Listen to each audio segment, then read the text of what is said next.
Hai hello semuanya, ketemu lagi sama aku. Tanpa banyak basa-basi, kita langsung aja ke ceritanya. Lanjut, Full House Part 5.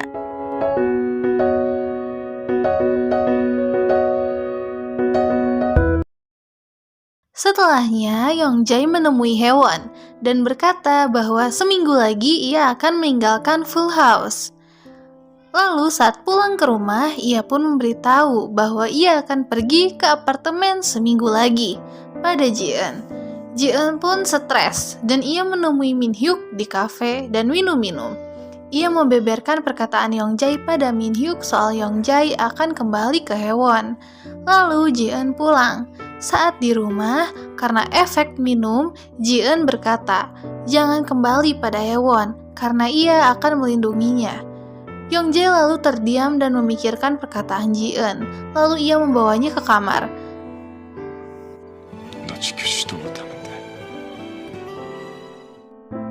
Keesokannya, Ji-eun melihat Yongjae sedang melamun. Lalu ia menghampirinya. Ia bertanya, "Apa iya kau punya masalah?"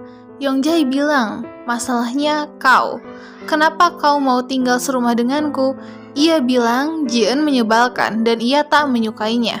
Lalu mulai sekarang tak usah bicara apapun. Ia pun marah dan pergi. Lagi temperamen nih si Yongjae. Ternyata karir Yongjae akan hancur setelah gosip skandal dengan Haewon. Dan juga filmnya kurang diminati di masyarakat karena di kantor telah mempersiapkan penggantinya. Sedih amat sih nasib si Yongjae.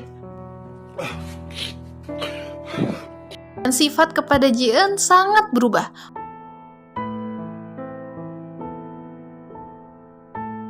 Untuk mencoba mengembalikan sifat Yongjae supaya ceria lagi, paginya ia mengajak jalan santai. Mereka pun lalu pergi. Setelahnya Yongjae masih marah dan sampai-sampai ia berkata bahwa Yongjae tak peduli dengannya karena ia tak menyukainya. Saat sedang makan, Ji-eun berkata bahwa ia berjanji ia tak akan melakukan masak, mencuci, beres-beres rumah, dan lain-lain. Dan Yongjae mengiyakannya. Saking keselnya, Ji-eun ngomong terus. Yongjae pun marah dan berkata, "Terserah kau mau kemana saja, aku gak peduli." Benar saja, keesokannya Ji-eun pergi. Yongjae bertanya, "Mau pergi kemana?" Ji-eun berkata, "Kita sudah sepakat tidak boleh kepo." Tak lama Yongjae menerima telepon dari Haewon dan Yongjae memanas-manasi Ji-eun. Ji-eun pun pergi. Lalu Ji-eun menemui Min Hyuk di sebuah kafe. Ternyata Yongjae dan Haewon malah pergi ke tempat yang sama. Alhasil mereka pun double date. Di sana mereka pun saling memanas-manasi satu sama lain.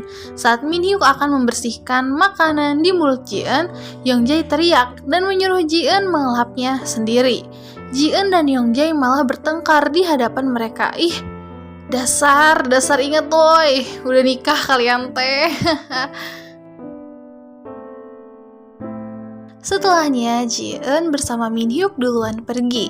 Saat Ji-eun merasa sedih di mobil, lalu Min Hyuk mengajak Ji-eun ke Vanessa untuk jalan-jalan dan membuat film di sana. Namun Ji-eun hanya terdiam. Di sisi lain, Yongjae yang bersama Haewon saling diam di mobil. Yongjae masih memikirkan Ji-eun, jadi gagal fokus. Setelah sampai di rumah, Haewon merasa sedih karena ditinggal dua cowok yang dulu ia sukai malah memilih Ji-eun. Kasian, naas amat. Paginya, Ji-eun memberitahu Yongjae, Ji-eun yang akan pergi ke Vanessa bersama Min Hyuk hari Rabu. Yah, Yongjae kaget. Namun ia tetap so egois. Saat ia bilang pada Yongjae, "Jaga diri baik-baik saat aku pergi," Yongjae malah berkata bahwa ia juga hari Rabu tak akan ada di rumah ini. Ia akan pindah ke apartemen.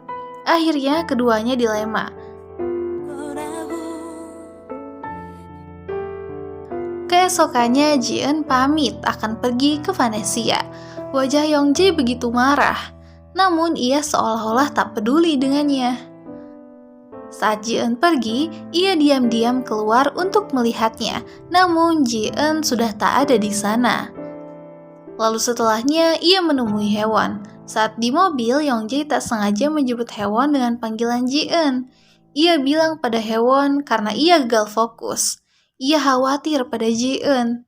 Dari situ, Haewon menyuruh Youngjae untuk mengejar Ji-eun dan mencegahnya pergi. Sedih. Haewon, sekarang aku jadi respect deh sama kamu. Lalu tak lama Youngjae langsung ke bandara dan mencarinya. Namun ia tak menemukan Ji-eun.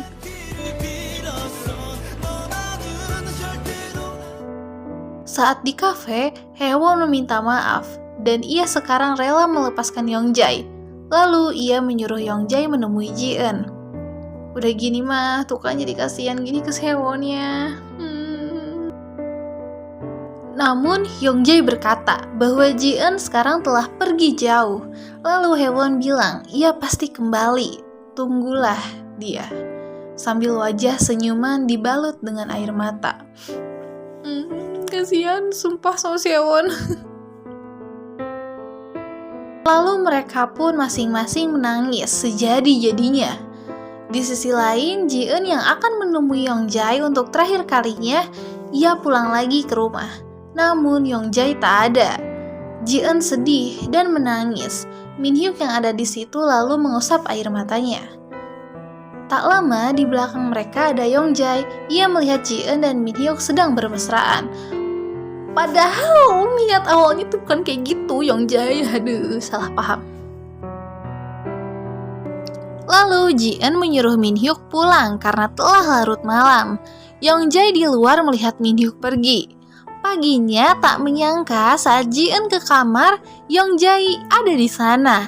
Lalu Ji-eun membangunkannya dengan bahagia dan mengganggunya. Lalu mereka ribut lagi di ruang TV.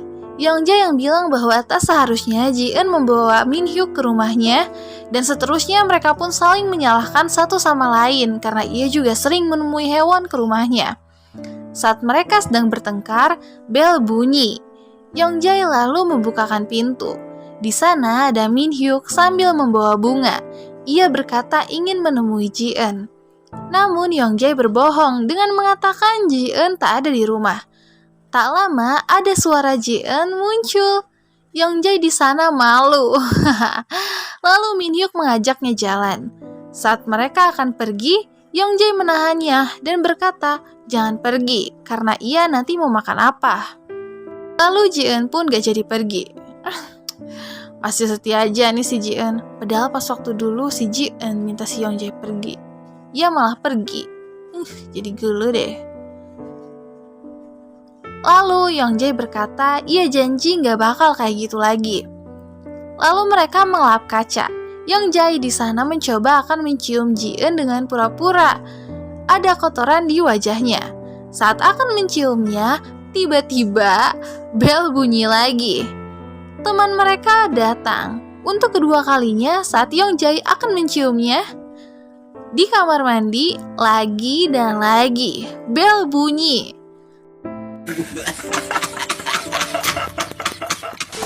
Ternyata ia kedatangan ayahnya.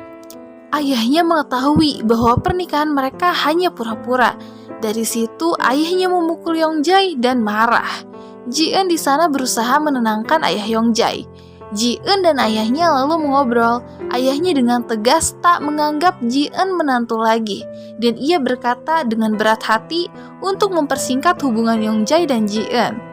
Dan ia berkata lagi berharap ia tak bertemu lagi dengan Ji-eun. Lalu ayahnya dengan wajah tak tega kemudian pergi. Besoknya Ji-eun pergi ke rumah keluarga Ji-eun, namun neneknya menolak dan menyuruhnya pergi. Ia pun sedih dan merenung di taman. Lalu ia menghubungi Minhyuk untuk menemaninya curhat. 어른들께도 죄송해요. Tak lama mereka pulang. Youngjae yang melihat itu, ia bertanya, apa yang telah kau lakukan dengan Minhyuk? Ji-eun awalnya tak mau karena ini sulit untuknya. Namun Youngjae kekeh. Ji-eun harus bilang. Lalu Ji-eun menjelaskan semuanya yang ia curhat pada Min Hyuk tadi. Ia selalu tersakiti oleh Yongjae dan ia menderita. Di sisi lain, sebenarnya Ji-eun dibebani oleh ayahnya Yongjae yang saat itu berkata akan mempersingkat hubungan Ji-eun dan Yongjae. Yongjae pun terdiam. Tak lama ia berkata pada Ji-eun, "Apa kau yakin Min Hyuk tak akan menyakitimu dan akan selalu melindungimu?" Ji-eun terdiam dan sedih.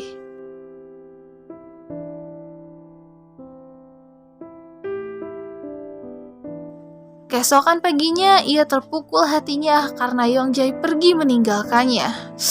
Anjir, tepeka. Andai si Yongjae tahu hati si Ji-eun yang sebenarnya tuh kayak gimana, supaya greget sumpah mah. Liz, you crazy, dog. Tak lama, Haewon menemui Ji-eun di rumahnya. Ia bilang bahwa ia tahu Ji-eun dan Yongjae sudah berpisah. Haewon yang merasa bersalah pada Yongjae membantunya dengan bilang pada Ji-eun agar Yongjae diberi kesempatan lagi, karena tanpa disadari Yongjae sangat mencintaimu. Tapi Ji-eun bilang sudah terlanjur karena keluarga Yongjae sudah membencinya dan Ji-eun yang terluka paling dalam. Ia ingin segera menghentikannya. Di sisi lain, Yongjae menjelaskan pada netizen tentang wanita yang ia sayangi dan berjanji akan melindunginya. Namun ia tak menyebutkan namanya. Tapi menurut aku sih itu si Ji-eun. Lalu setelahnya di apartemen ia mengingat masa lalu saat sedang bersama Ji-eun. Ia pun menangis.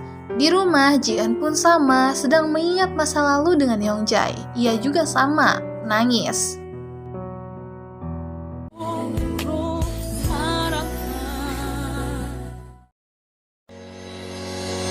Oke guys, kalau gitu segitu dulu cerita yang bisa aku sampaikan untuk kali ini. Nah, nanti untuk part berikutnya itu adalah part penutupan. Itu adalah final di akhir cerita dari alur cerita Full House yang aku bakal ceritain nanti. Kalian harus banget tonton sampai beres ya guys. Oh ya, seperti biasa aku gak pernah lupa untuk ngingetin, kalau misalnya kalian suka sama video ini jangan lupa di like, di komen. Dan buat kalian yang belum subscribe channel ini, subscribe dulu dong. Kalau gitu aku pamit undur diri, ketemu lagi nanti di part terakhir. Bye bye.